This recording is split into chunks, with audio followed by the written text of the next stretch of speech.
Hoy tenemos la parashá Bedavró el Talmidad y le dijo a sus discípulos. Esta parashá cubre de los Ketuvim Talmidim, las escrituras de los discípulos, Lucas capítulo 17, verso 1 al capítulo 20 y verso 47. Estos son los temas de la parashá.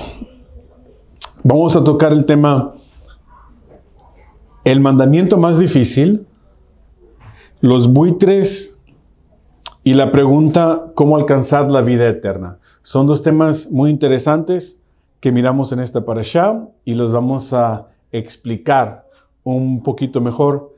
Unos más que otros, pero para que se entienda un poquito mejor. Bien. El mandamiento más difícil.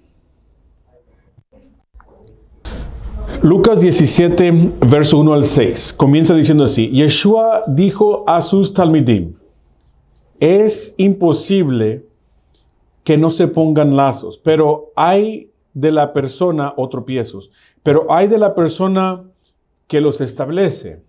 Le convendría que le colgaran al cuello una piedra de molino y lo arrojaran al mar. En lugar de atrapar a uno de estos pequeños. Cuídense, si tu hermano peca, repréndelo. Y si se arrepiente, perdónalo. Además, si 7 veces en un día peca contra ti, y 7 veces viene a ti y te dice, me arrepiento, digan, me arrepiento. Debes perdonarlo, digan, perdonarlo. Los emisarios le dijeron al Señor, aumenta nuestra confianza o nuestra fe, dicen unas tradiciones. El Señor le respondió, si tuvieras una fe o confianza tan pequeña como un grano de mostaza, podrías decirle a esta higuera, arráncate y vuelve a plantarla en el mar y te obedecería.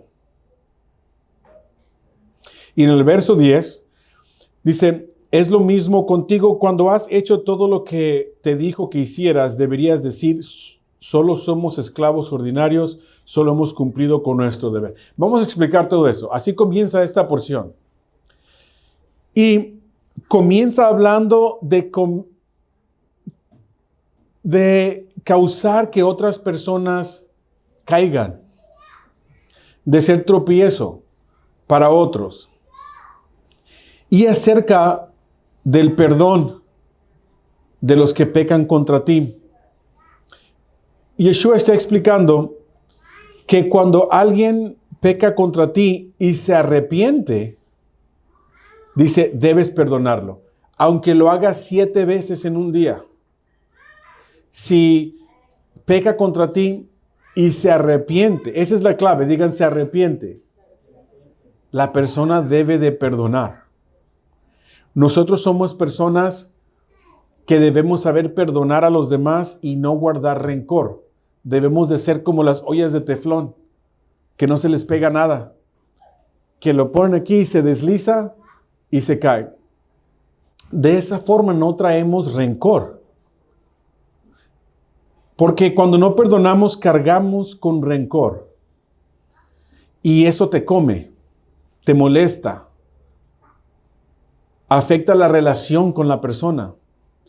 Y posiblemente eso te afecte tanto que afecta tu relación con los demás. Nosotros debemos de saber perdonar. Entonces, cuando Yeshua les dice, 7 veces al día, si alguien peca contra ti, pero se arrepiente, te pide perdón, perdónalo. Y le dijeron, aumenta nuestra fe. ¿Cómo vamos a hacer? ¿Quién puede hacer eso? Le dijeron a Yeshua, pues, aumentanos nuestra fe entonces porque se nos hace imposible perdonar a alguien 7 veces. Y les dijo, si su fe que están pidiendo la tuvieran tan pequeña como un grano de mostaza, ¿le dirías a esta montaña? Muévete. O a la higuera, arráncate y échate al mar. Entonces, si con tanta fe puedes hacer ese tipo de milagro, bien, también podemos saber perdonar. Es casi igual milagro perdonar a alguien y no guardar rencor. Después sigue hablando y diciendo, y de hecho, no crean que les voy a aplaudir. O que te les voy a aplaudir. Ah, qué bueno que perdonaste. Después sigue diciendo, si alguien tiene un siervo, un esclavo, y le dice, ve y haz X cosa, y el esclavo lo hace, no le tienes que aplaudir al esclavo. Oh, esclavo, qué bueno que hiciste lo que te dije. Dice, no, por eso dice el verso 10. Solo somos esclavos ordinarios y hemos cumplido nuestro deber, los que se nos mandó a hacer. O sea que el perdonar a otros es nuestro deber hacerlo. El Eterno ni nos debe de aplaudir. Ah, mira, perdonó a alguien, qué bueno es él, qué bueno es él. No, ya debemos saber perdonar. Cuando somos siervos del Eterno, debemos saber perdonar. De eso estamos hablando aquí. Ahora, ¿por qué le llamamos el mandamiento más difícil? Vamos a mirar Levítico 19:18. Dice así, no odies a tu hermano en tu corazón, sino reprende francamente a tu prójimo, para que no cargues con el pecado por causa de él. No te vengues ni guardes rencor, digan rencor, a ninguno de tu pueblo, más bien ama a tu prójimo como a ti mismo. Yo soy Adonai, dice. Todos se memorizan la segunda parte, amarás a tu prójimo como a ti mismo. Pero la primera parte del verso 18 dice, no te vengarás ni guardarás rencor, sino amarás a tu prójimo como a ti mismo. Muchas personas omiten la primera parte del verso. No podemos amar al prójimo si somos personas que guardamos rencor contra los demás. Debemos de saber, entonces, perdonar cuando alguien se arrepiente. Pero el verso 17 dice, no odies a tu hermano en tu corazón, sino reprende francamente a tu prójimo para que no cargues con el pecado por causa de él. O sea, que si alguien te ha hecho algo por el cual tú le guardas rencor, es mejor ir y hablar con él francamente, decirle, mira, lo que tú me dijiste me ofendió. Y para que la persona que guarda Torah te diga, oh, yo no supe que eso te ofendió, yo lo dije en broma. Perdóname. ¿Qué pasa cuando la persona dice perdóname? Le tienes que perdonar. Le tienes que. Es pecado no perdonar. Si alguien se arrepiente y te pide perdón y no le quieres, no le perdono y sigue el rencor, estás pecando. Es violar este mandamiento. Ahora, ¿qué dice ahí? El mandamiento más difícil. ¿Ok? El mandamiento más difícil. Por algo es difícil. Yo le pongo así el mandamiento más difícil. Pero el no guardar rencor y saber perdonar, para mí es el mandamiento más difícil. ¿Ok? Entonces, como dice el verso 17, si alguien ha hecho algo contra ti, es mejor, dice, reprende francamente a tu prójimo para aclarar las cosas. Muchas veces guardamos rencor porque no sabemos hablar con la persona para aclarar. No, bueno, no quiero decir nada, mejor me quedo con eso en el corazón. Al cabo nadie lo ve. Pero ¿quién lo ve? El Eterno mira ese rencor, pero ese rencor nos afecta a nosotros. Cuando uno carga rencor contra los demás, ¿saben que hay personas que tienen rencor de alguien 20 años, 30 años? Y eso les afecta todavía. Traen esa carga y no estamos diseñados para cargar con tanto rencor. ¿Saben que muchas personas nos van a hacer el mal o un daño que te lastima? ¿Cuántos han sido lastimados antes? ¿Okay? Aún los padres nos pueden lastimar. ¿Alguien le ha lastimado un padre, una madre, un hermano? Así. Pero ¿sabe cómo se quita ese rencor? Hablando con la persona y diciéndole, ¿sabes qué? Yo te voy a hablar con algo. Aunque no me hagas caso o quien sea, te tengo que decir que cuando me dijiste X cosa, eso me lastimó mucho. O cuando me hiciste X cosa, me lastimó mucho. Y yo me lo quiero quitar esa carga de mi corazón. Ya te debo de perdonar eso. Y es mejor que se aclare de esa forma. Así cuando pase aquí algo entre ustedes, no se lo queden, hablen con la persona. Si la persona recapacita y se arrepiente, los dos le va a ir mejor. Si la persona es obstinada y no se arrepiente, de todos modos perdonen. Pero el Eterno de ahí ya se encarga. Cuando alguien que debe de pedir perdón no lo hace, ya el Eterno se encarga de ellos. El Eterno sabe cómo humillar a todos. Amén. Ahora, yo le pongo el mandamiento más difícil, pero si seguimos en el libro de Lucas, no está en esta parasha, es en la que sigue, pero en el capítulo 23, verso 34, Yeshua, después que es crucificado, golpeado, agredido, dijo así: Padre, perdónalos, no entienden lo que están haciendo, porque no saben lo que hacen. Entonces, Yeshua pudo mirar de que ciertas personas le estaban agrediendo, ¿sí o no? Le estaban ofendiendo. Pero él sabía que todo era por parte del Eterno. Entonces, dice así, Lucas 9, 20 al 22. Pero tú, les dijo a ellos, ¿quién dices que soy?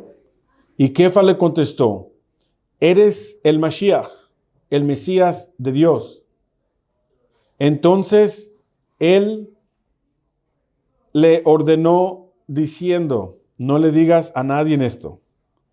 Y añadió, el Hijo de Hombre tiene que padecer mucho sufrimiento y ser rechazado por los ancianos y los Kohanim y los maestros de la Torá, y tiene que ser puesto a muerte, pero en el tercer día resucitará o recobrará la vida o será levantado otra vez. Ok. En Lucas 9, Yeshua sabía lo que él tenía que padecer. Él sabía que era plan del Eterno, que él tenía que sufrir. Por eso, a los que lo están agrediendo, él dice, perdónalos porque no saben lo que hacen. Él ya sabía que era plan del Eterno, que él tenía que padecer esas cosas. Entonces, él no les guarda rencor. Él los perdona, porque sabía que el Eterno estaba detrás de todo, que todo era plan del Eterno. Entonces, igualmente, nosotros, los justos, que trabajamos para justificarnos, tenemos que saber que el Eterno está detrás de todo. Hay veces que otros nos van a agredir o ofender, pero tenemos que saber perdonarlos, porque posiblemente por la agresión de esa persona el Eterno te está hablando. Porque el Eterno puede usar a ciertas personas, y hay veces que en situaciones no muy gratas, pero las está usando para que algo aprendas, para que se te prenda el foco, para que, bien, mires o te cause un cambio, quién sabe. ¿Cómo sabemos que el Eterno hace esto? Porque así le llama a Nebuchadnezzar, a Nabucodonosor, le llama a su siervo, que lo estaba utilizando para castigar a Israel. Entonces, él lo estaba usando a un humano, Nabucodonosor, para enseñarle una lección. Entonces, el pueblo de Israel no era de odiar a Nabucodonosor, era de decir, el Eterno está utilizando a Nabucodonosor para que nosotros miremos que no hemos apartado de él. ¿Por qué? El sabio sabe que el Eterno está detrás de todo. Entonces, debemos de saber aún perdonar. Amén. Ok. Muy importante acerca del rencor. Y es mandamiento. Ok, no guardar rencor. Y yo sé, es muy difícil. Posiblemente el mandamiento más difícil. Pero si usted tiene rencor contra alguien, y los más difíciles son los de muchos años. Hay personas que tienen años y no sueltan algo, un rencor que causa amargura, que se manifiesta de diferentes formas. Entonces, tenemos que saber limpiar el corazón de ese rencor. Bien, no estamos diseñados para cargar con rencor, así que, así como dijo Yeshua, Yeshua pudo haber guardado rencor y con buena razón, pero no lo hizo. Y nos dejó el ejemplo que si Él pudo perdonar a los que le agredieron, ¿quién somos nosotros para no perdonar? A los que nos agreden, nos ofenden, nos han hecho un daño, nos han hecho un mal. Bien, porque así debemos de ser. Y si usted agrede a otros, aprenda a pedir perdón. Hay personas que son muy agresivas y muy buenas para ofender y muy buenas para agredir a los demás. Aprenda a pedir perdón, porque no es bueno ofender. Muchos padres de familia ofenden a su esposa todo el tiempo, o ofenden a sus hijos, o ofenden a otros hermanos, o hay personas que son muy ofensivas. Aprenda a ser más calmado. Bien, y si ofende, aprenda a pedir perdón, porque no es bueno agredir también a los demás y ser agresor. Bien. El hecho que tengamos que perdonar no quiere decir que debemos de ser agresores nosotros. Bien, debemos de saber hablar y actuar con amor a los demás, sin agredir. Amén. Ok, otro tema, los buitres. Los buitres se comen los tomates. No, ¿qué se comen los buitres? A los muertos. A los muertos. Y en esta parashá habla de los buitres. Vamos a mirarlo dónde. Pero primero, antes de llegar a la lectura de la parashá, vamos a leer Ezequiel 39, verso 17 al 20.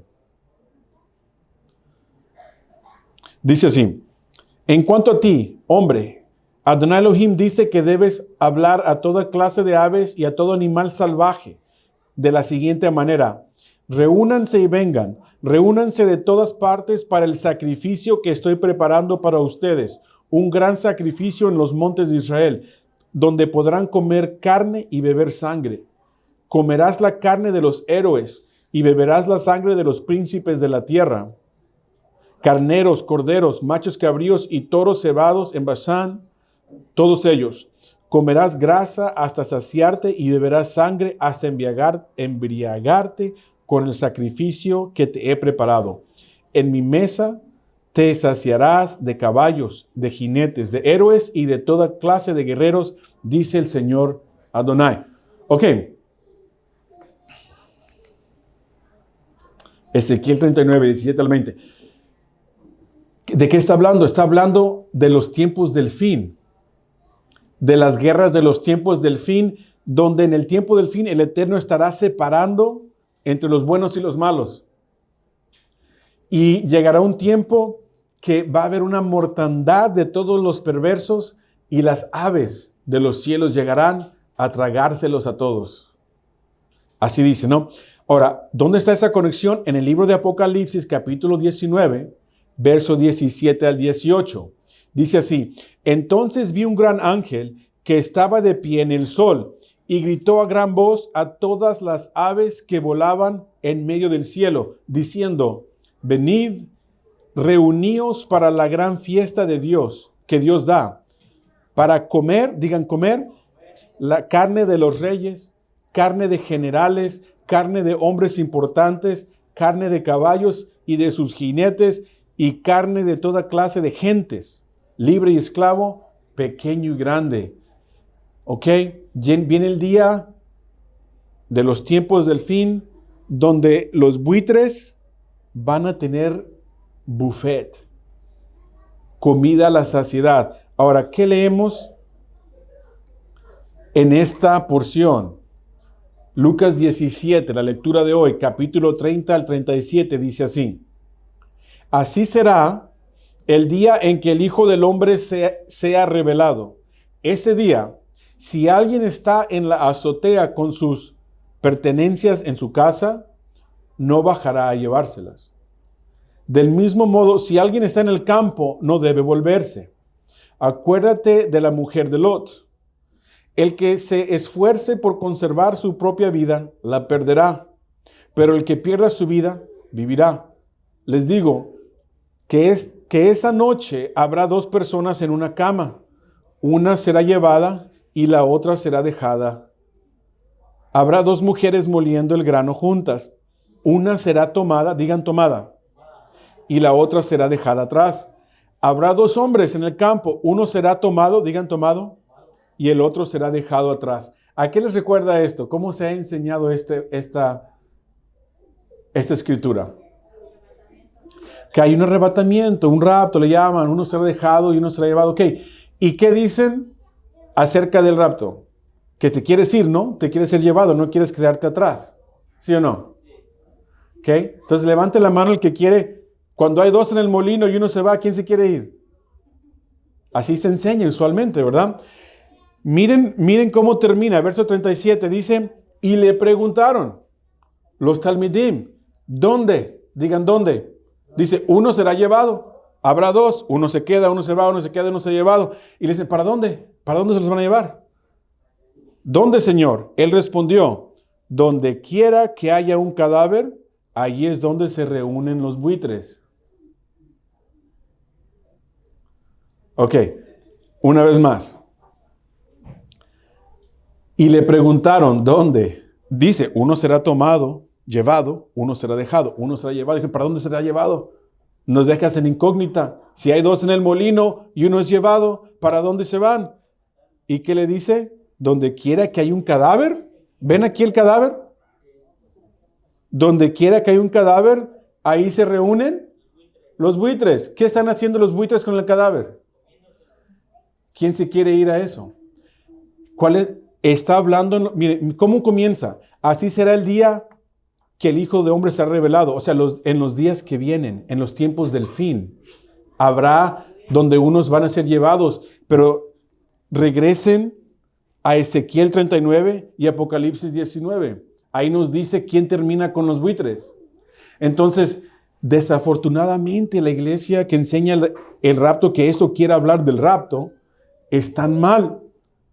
Porque los que son tomados son los perversos, que los buitres se los van a comer.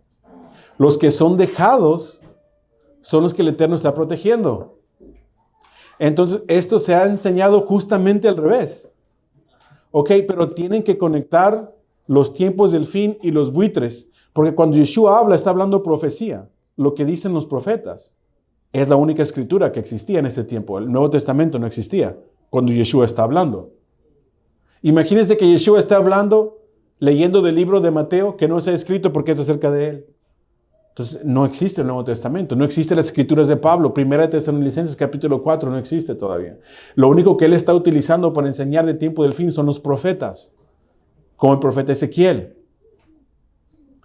Entonces, los que son tomados son los malvados, ¿okay? Los que se van a comer los buitres.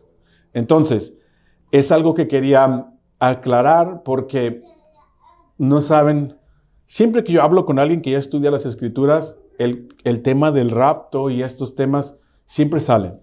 Y es bueno dejarlos explicados, mínimo esta parte. El tema no es el rapto. Si el tema fuese el rapto, hay muchos más que se tiene que agregar aquí. Aquí nada más estamos hablando de este punto de la parashá, de la porción de lectura de hoy. ¿Ok? Es nada más, es un poco acerca del tema, no es todo el tema. ¿Cómo alcanzar la vida eterna? Ahora vamos a Lucas capítulo 18. Verso 18 al 23. Uno de los líderes le preguntó, buen rabino, ¿qué debo hacer para obtener la vida eterna? Esta es la pregunta, ¿qué debo hacer para obtener la vida eterna? Yeshua le dijo, ¿por qué me llamas bueno?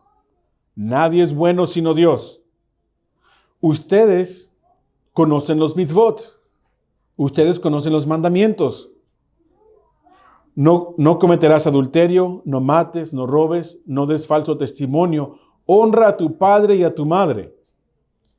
Y él respondió, todo esto lo he guardado desde que era un niño. Al oír esto, Yeshua le dijo, hay una cosa que aún te falta. Digan, hay una cosa que aún te falta. Vende lo que tengas, distribuye el producto a los pobres y tendrás riquezas en el cielo. Entonces ven, sígueme. Pero cuando el hombre oyó esto, se entristeció mucho porque era muy rico. Ahora, él estaba hablando, con alguien que conocía la Torá. Era uno de los líderes. Entonces, cuando Yeshua le dijo algo entre las líneas, que si no le pone atención no se da cuenta, pero cuando estudiemos Torah, igual que los líderes de ese tiempo, sabemos a qué se está refiriendo. Ok, les voy a dar un poquito más. Regresemos, el mismo Lucas, vamos a utilizar el mismo Lucas porque lo leímos hace 2 semanas, yo creo, Lucas 10, capítulo 25 al 28. Vamos a regresarnos ahí a una pregunta muy similar. Lucas 10, 25 al 28, dice así: un experto en Torah se levantó para tratar de atraparlo preguntándole: Rabí, ¿qué debo hacer para obtener la vida eterna? La misma pregunta. ¿Qué debo hacer para obtener la vida eterna? Pero Yeshua le dijo: ¿qué está escrito en la Torah? ¿Cómo lo lees? Él respondió: amarás al Señor tu Dios con todo tu corazón, con toda tu alma, con todas tus fuerzas y con todo tu entendimiento, y a tu prójimo como a ti mismo. ¿Y Yeshua qué le dijo a él cuando le respondió esto? Le dijo: esa es la respuesta correcta. Tú me preguntaste, ¿qué debo de hacer para dar la vida eterna? Yo te dije, ¿qué dice la Torah? Tú eres experto de la Torah. Y le dijo, bueno, el Shema. Amarás a Adonai tu Dios con todo tu corazón, toda tu alma, y todas tus posesiones, o todas tus fuerzas, y a tu prójimo como a ti mismo. Y Yeshua le dijo, eso es lo correcto. Dijiste bien. Haz esto y tendrás vida eterna. Haz esto y vivirás. La pregunta de la vida eterna. Ok, ahí está. Ahí se resolvió. Deuteronomio capítulo 6, verso 4 al 5, dice así: Shema Israel, Adonai Eloheinu, Adonai Echad. Escucha, Israel.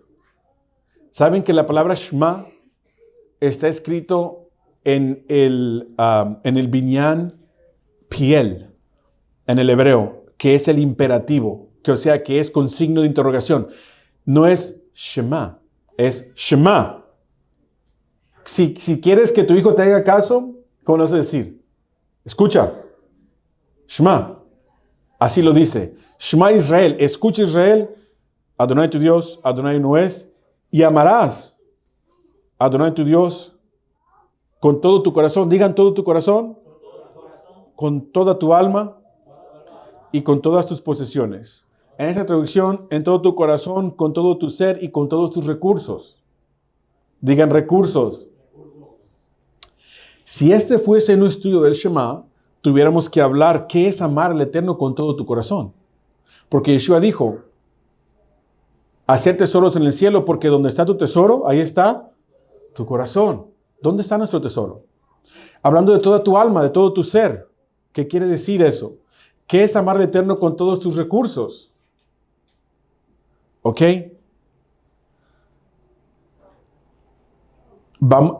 Ahí fue donde Yeshua atrapó en esta parashá al que le hizo la pregunta. Pero antes de entrar ahí, vamos a explicar un poco el Shema, lo que se repite. Y tengo aquí hasta un diagrama, está en inglés, pero están 2 cajas rojas. Una es, amarás a Adonai con todo tu corazón, toda tu alma, todas tus posesiones. Y la otra caja está Levítico 19:18. Amarás a tu prójimo como a ti mismo, que ya lo leímos también. Entonces, dentro de esos 2, amarás al Eterno y a tu prójimo. En estas 2 se empiezan a deducir todos los demás mandamientos, caen dentro de unos de esos 2. Entonces, el no tener otros dioses cae dentro del amar al Eterno. El no hacer imágenes cae dentro del amar al Eterno. El no tomar el nombre de Adonai en vano cae dentro del amar al Eterno. El guardar Shabbat lo hacemos porque amamos al Eterno. Y dentro de amar al prójimo, honrarás a tu padre y a tu madre, que son tus prójimos. No matarás porque amas a tu prójimo. No le robarás porque amas a tu prójimo. No serás falso testimonio porque amas a tu prójimo. No cometerás adulterio porque amas a tu prójimo. Y no desearás nada porque amas a tu prójimo. Y dentro de esos se deducen más mandamientos, pero todos se resumen en amarás a Adonai tu Dios con todo tu corazón, toda tu alma y toda tu mente, y a tu prójimo como a ti mismo. ¿Tiene lógica? De esos dos parten todos los demás mandamientos. Ese es el gran resumen. Cuando Yeshua dice y le responde cómo heredar vida eterna, ¿qué dice la Torá? Le dice el Shema, amarás a Adonai tu Dios con todo tu corazón, toda tu alma, todas tus posesiones y a tu prójimo como a ti mismo. Le dice, has dicho bien. Porque en esos dos ideas, en esos dos mandamientos globales, entran todos los demás mandamientos de la Torá. Por eso es que le dijo, has respondido bien. Porque ahí se encapsula toda la Torá. Ahora regresemos a la historia de esta parashá. Este hombre que le pregunta qué debo de hacer para heredar la vida eterna, no le dice nada de los mandamientos del Shema. De los mandamientos de amar a Adonai. Solamente del amar al prójimo. Mire cómo le dice. Tú conoces los mitzvot. No cometerás adulterio, cae dentro del amor al prójimo. No mates, amor al prójimo. No robes, amor al prójimo. No des falso testimonio, amor al prójimo. Honra a tu padre y tu madre, amor al prójimo. No menciona los mandamientos de amar al Eterno. Porque le dijo Yeshua a él, porque te falta algo. Vende lo que tienes, distribúyelo y tendrás riquezas en el cielo. Digan riquezas en el cielo. Entonces ven, sígueme. Pero cuando el hombre oyó esto, se entristeció. ¿Por qué? Porque era rico. ¿Qué le dijo Yeshua? ¿Qué él entendió? Lo entendió él. Yeshua le puso una trampa, se podría decir. Porque las riquezas de ese hombre eran su ídolo. Sus riquezas eran su ídolo. Él no amaba al Eterno con todas sus posesiones, como dice el Shema. Él amaba sus posesiones más, porque le dijo, si me amas a mí, vende tus posesiones. Y él no pudo. Se fue triste, porque amaba sus posesiones más que al Eterno. Y aunque él era un buen hombre, porque honraba a su padre y a su madre, no robaba, no mataba, y los mandamientos del prójimo los guardaba, pero amaba sus riquezas más que amaba a Elohim. Por eso es que Yeshua no le menciona los mandamientos del amor al Eterno, porque ahí lo atrapó. Él no amaba al Eterno con todo su corazón, toda su alma y todas sus posesiones. Él tenía muchas posesiones y no estaba dispuesto a dejar las posesiones por el Eterno. ¿Tiene lógica? Y por eso que ahí lo atrapó Yeshua. Y él se fue triste, porque se fue entendiendo que lo que le faltaba era amar al Eterno con todas sus posesiones, que él estaba más atado a sus posesiones que atado al Eterno. Por eso se fue triste. Entonces nosotros tenemos que aprender de esto, ¿bien? Y tenemos que saber que al Eterno tenemos que aprender a amarlo con todo lo que somos. El Eterno no requiere medio de nada. Y esto es difícil. Esto quiere decir que a veces vamos a tener que poner nuestras carreras en pausa. Vamos a tener que poner nuestros negocios, nuestros planes, lo que nosotros queremos hacer. Si el Eterno nos llama, tenemos que poner en pausa todo eso. Tenemos listos para sacrificar lo que sea necesario por el Eterno. ¿Quién está listo para hacer eso? ¿Quién está listo para decir, lo que tenga que sacrificar lo que el Eterno me pida que sacrifique, ni modo?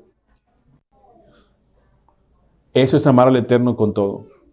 Si decimos lo opuesto, ¿con cuántas personas piensa que yo he hablado acerca de las cosas del Eterno? Dice, no, cuando haya tiempo. Es que ahorita estoy muy ocupado, tengo eso y tengo aquello.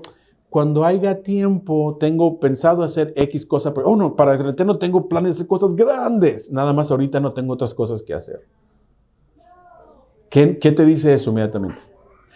¿Qué le diría a la mujer? Imagínense una mujer, y si ya son mujeres no tienen que imaginar mucho, que un hombre le diga, yo te amo a ti con todo mi corazón, toda mi alma, no puedo vivir sin ti, no hago otra cosa más que pensar en ti.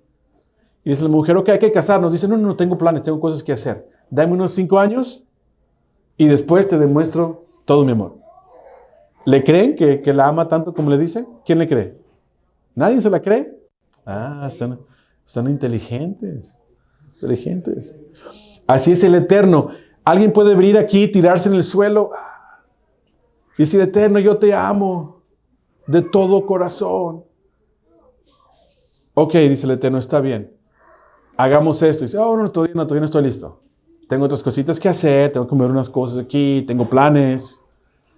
Después que yo termine esas cosas, entonces ya te sirvo. ¿Ok? ¿Estamos bien?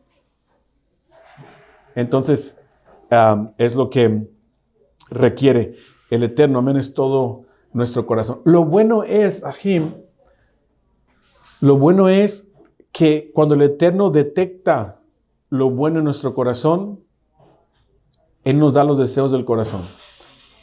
De diferentes formas. No todo el tiempo como nosotros queremos, pero el Eterno es fiel.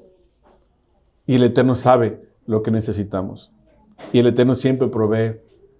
Y Él siempre da lo bueno a sus hijos. Y recompensa a los obedientes. Amén. Así que siempre podemos tener esa confianza en Él. Amén. Vamos a terminar aquí. Amén. Shabbat Shalom.